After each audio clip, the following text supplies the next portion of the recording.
Pujilah nama-Mu Tuhan, doalah kami yang hidup, doalah kami yang mulia. Terima kasih Tuhan untuk kasih-Mu yang tak pernah berkesudahan bagi setiap kami. Kami bersyukur pagi hari ini kami masih bersama-sama untuk memuji menyembah Tuhan.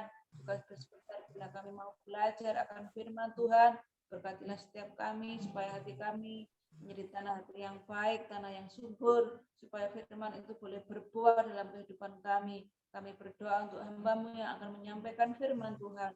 Urapi dengan hikmat-Mu Tuhan, bila yang disampaikan oleh hamba-Mu adalah daripada Tuhan dan untuk kemuliaan nama Tuhan.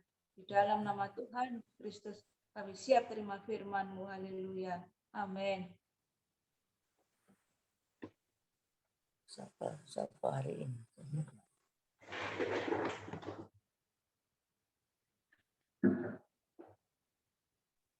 Selamat pagi. Suara saya jelas ya? Selamat pagi. Jelas, Pak? Ya. Baik, kita akan membaca renungan pagi ini terambil dalam Hakim-Hakim pasal 19 ayat yang ke-16 hingga ayat yang ke-30. Kita akan membaca secara bergantian. Bagi mereka yang belum membaca, boleh membaca ya. Setelah saya membaca nanti terus langsung sambung menyambung ya. Ya. Ayat yang ke-16. Tetapi datanglah pada malam itu seorang tua yang pulang dari pekerjaannya di ladang. Orang itu berasal dari pegunungan Efraim dan tinggal di Gibea sebagai pendatang. Tetapi penduduk tempat itu adalah orang Benyamin. 17. Ketika ia mengangkat mukanya dan melihat orang yang dalam perjalanan itu di tanah lapang kota, berkatalah orang itu, "Kemanakah engkau pergi dan dari manakah engkau datang?" Jawabnya kepadanya, kami sedang dalam perjalanan dari Bethlehem Yehuda ke balik pegunungan Efraim. Dari sanalah aku berasal. Aku tadinya pergi ke Bethlehem Yehuda dan sekarang sedang berjalan pulang ke rumah. Tapi tidak ada orang yang mengajak aku ke rumahnya. Walaupun ada padaku jerami dan makanan untuk keledai kami, pula roti dan anggur untuk aku sendiri, untuk hamba-Mu perempuan ini dan untuk bujang yang bersama-sama dengan hamba-Mu ini, kami tidak kekurangan sesuatu. 20. Lalu berkatalah orang tua itu, jangan khawatir, segala yang engkau perlukan, biarlah aku yang menanggung. Tetapi janganlah engkau bermalam di tanah lapang kota ini. 21. Sesudah itu dibawalah dia masuk ke rumahnya. Lalu keledai-keledai diberinya makan. Maka mereka pun membasuh kaki, makan dan minum. Lanjut. 22. Tetapi sementara mereka mengembirakan hatinya, datanglah orang-orang kota itu, orang-orang Dursila, mengepung rumah itu. Mereka mengedor-gedor pintu sambil berkata kepada orang tua, pemilik rumah itu, bawalah keluar orang yang datang ke rumahmu itu, supaya kami pakai dia. Amin. Lanjutnya. 23, lalu keluarlah pemilik rumah itu menemui mereka dan berkata kepada mereka, "Tidak, saudara-saudaraku, janganlah kiranya berbuat jahat, karena orang ini telah masuk ke rumahku, janganlah kamu berbuat noda." Tetapi ada anakku perempuan yang masih perawan dan juga gundi orang itu. Baiklah, aku bawa keduanya keluar. Perkosalah mereka dan berbuatlah dengan mereka apa yang kamu pandang baik. Tetapi terhadap orang ini janganlah kamu berbuat noda. 25. Tetapi orang-orang itu tidak mau mendengarkan perkataannya. Lalu orang Lewi itu menangkap gundiknya dan membawanya kepada mereka keluar. Kemudian mereka bersetubuh dengan perempuan itu dan semalam-malam itu mereka mempermainkannya sampai pagi. Barulah pada waktu fajar menyingsing mereka melepaskan perempuan itu. Menjelang pagi perempuan itu datang kembali, tetapi ia jatuh rebah di depan pintu rumah orang itu, tempat tuannya bermalam, dan ia tergeletak di sana sampai fajar. 27. Pada waktu tuannya bangun pagi-pagi, dibukanya pintu rumah dan pergi keluar untuk melanjutkan perjalanannya.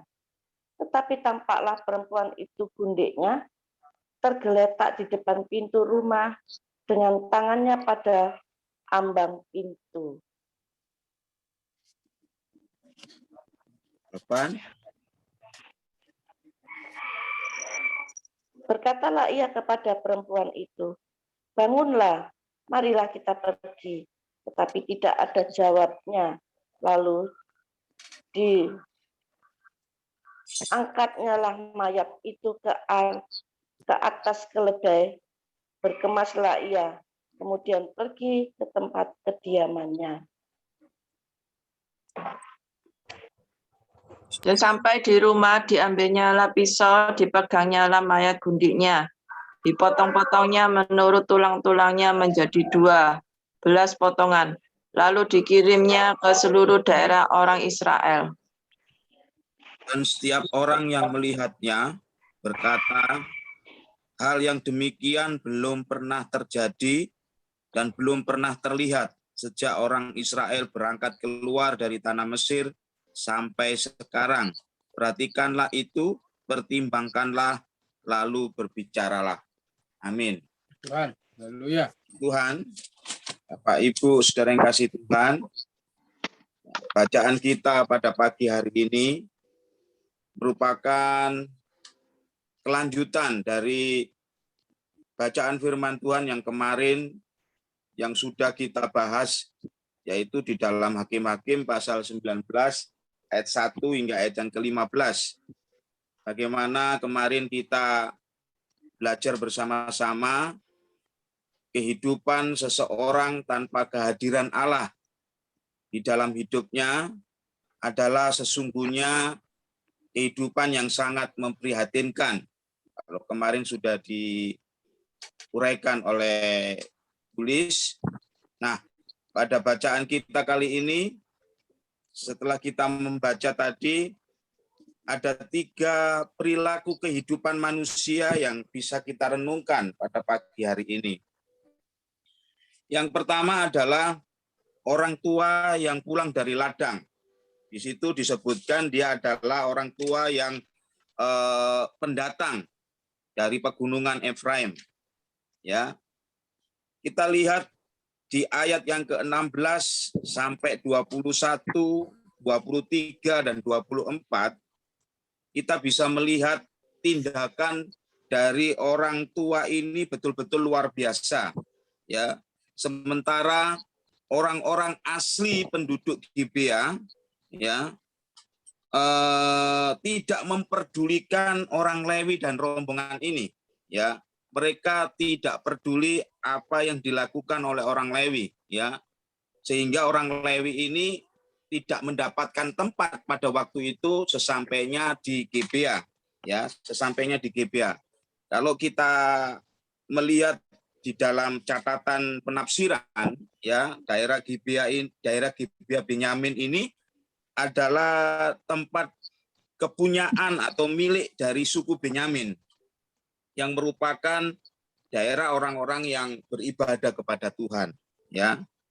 Tetapi pada kenyataannya bagaimana kita bisa melihat rombongan dari orang Lewi ini yang mau kembali pulang, ternyata dia tidak mendapatkan pertolongan, ya, tidak mendapatkan pertolongan sama sekali, sehingga dia menempati atau beristirahat di luar, ya, di lapangan kota, ya. Tetapi kalau kita melihat di ayat-ayat ini tadi, kita membaca bagaimana kepedulian daripada orang tua ini, ya, sekalipun dia bukan asli penduduk Gibea, ya, tetapi dia betul-betul menerima rombongan ini, jatuh kasihan kepada rombongan ini, ya, dan memberikan tempat atau tempat tinggalnya untuk rombongan daripada orang Lewi ini, ya, meskipun tidak dikenal sama sekali orang ini, ya. Kalau kita lihat tadi percakapannya di ayat yang ke-17, dari manakah engkau, ya, mau kemanakah engkau? Artinya bahwa orang tua ini meskipun tidak kenal, tetapi dia peduli, dia menolong orang ini dengan segenap hatinya, ya. Kalau kita melihat di ayat yang ke-20, ya, jangan khawatir, segala yang engkau perlukan biarlah aku yang menanggung, ya. Ya. Bapak Ibu saudara yang kasih Tuhan, sementara menurut orang Lewi ini, ya, kalau kita membaca ayat yang ke-1 sampai yang ke-15 itu, dia memilih melewati Gibea, ya. Dia memilih untuk beristirahat di Gibea dan tidak mau tinggal di daerah Yebus, ya, daerah Yebus itu dia beranggapan bahwa kalau di Yebus itu adalah tempat tinggalnya orang-orang asing, orang-orang yang tidak kenal Tuhan. Akhirnya dia memilih kota Gibea ini yang menurut dia karena ini adalah milik daerah orang suku Benyamin, maka dia pikir bahwa kota ini mungkin aman bagi mereka, ya, aman bagi mereka. Ternyata kita bisa melihat bahwa tidak ada satupun di antara orang-orang di Gibea ini yang peduli akan ini. Ya, Bapak Ibu saudara yang kasih Tuhan, kita bisa melihat kehidupan orang tua ini yang mau peduli kepada rombongan orang Lewi yang tidak dikenal. Bahkan pada saat ada masalah dan bahaya yang mengancam tamunya, yaitu orang Lewi ini, ia rela memberikan putrinya untuk diperlakukan tidak senonoh oleh penduduk kota itu. Ini sangat luar biasa, ya Bapak Ibu saudara yang kasih Tuhan. Pertolongan atau kepedulian kepada orang lain yang sungguh-sungguh dengan segenap hatinya. Apa yang dilakukannya orang tua ini patut menginspirasi kehidupan kita, anak-anak Tuhan generasi akhir zaman. Kalau kita menolong itu, kita tidak bisa pilih-pilih menolong, ya. Ya. Kalau kita mau menolong, ya seperti orang tua ini, ya, menolong itu bukan karena dia tak tolong karena temanku, bukan tak tolong karena masih berbau saudaraku, tetapi pertolongan yang total yang dilakukan orang tua ini sebetulnya menginspirasi kita untuk bisa kita menjadi anak-anak Tuhan yang peduli kepada sesama, ya. Kita jadikan teladan kehidupan kita untuk bisa peduli kepada sesama. Ini yang pertama, ya Bapak Ibu saudara yang kasih Tuhan, kita bisa melihat contoh dari orang tua ini. Yang kedua, ya, kita bisa melihat perilaku dari penduduk kota Gibea ini di ayat yang ke-22 hingga di ayat yang ke-22 dan ayat yang ke-25. Apa yang dilakukan penduduk kota Gibea, ya.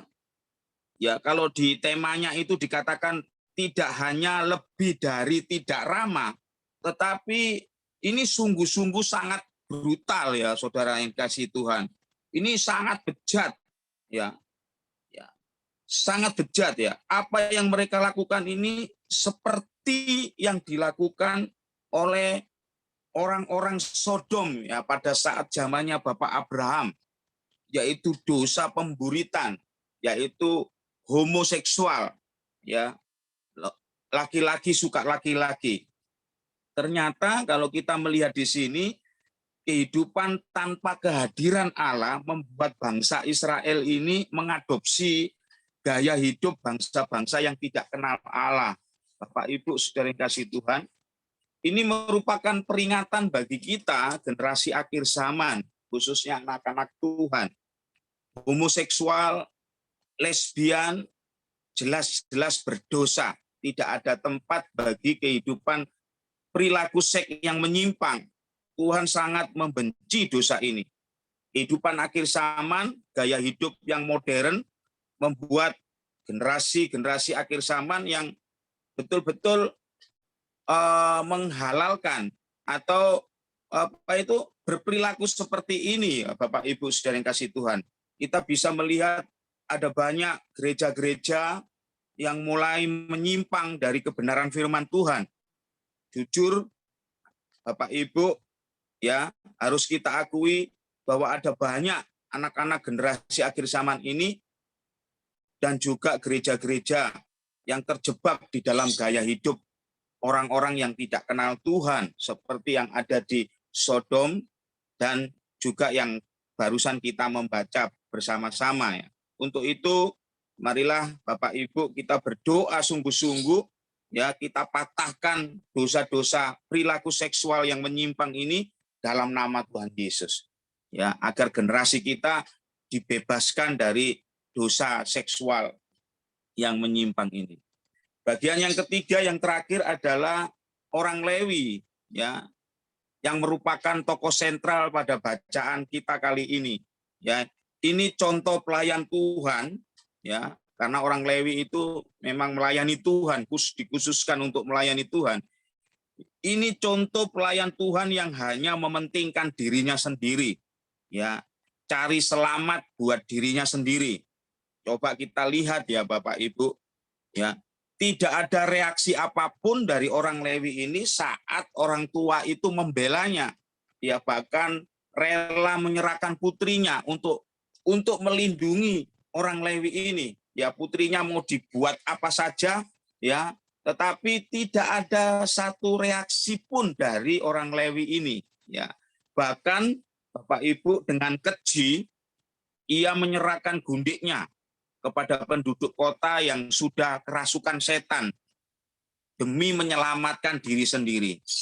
Ya, Bapak Ibu, ini pelayan Tuhan yang tidak bisa memberikan contoh atau teladan.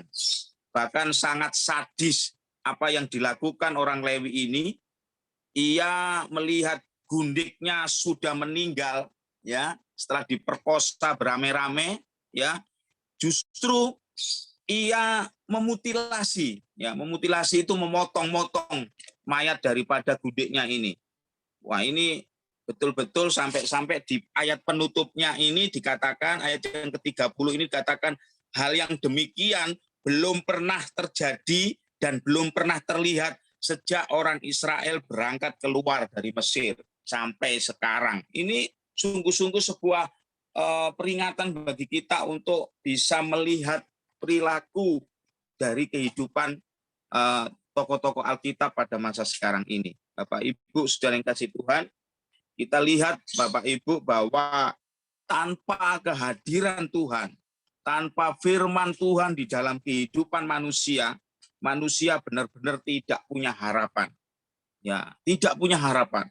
Untuk itu kita patut bersyukur pada pagi hari ini di mana kita bisa bersekutu bersama-sama.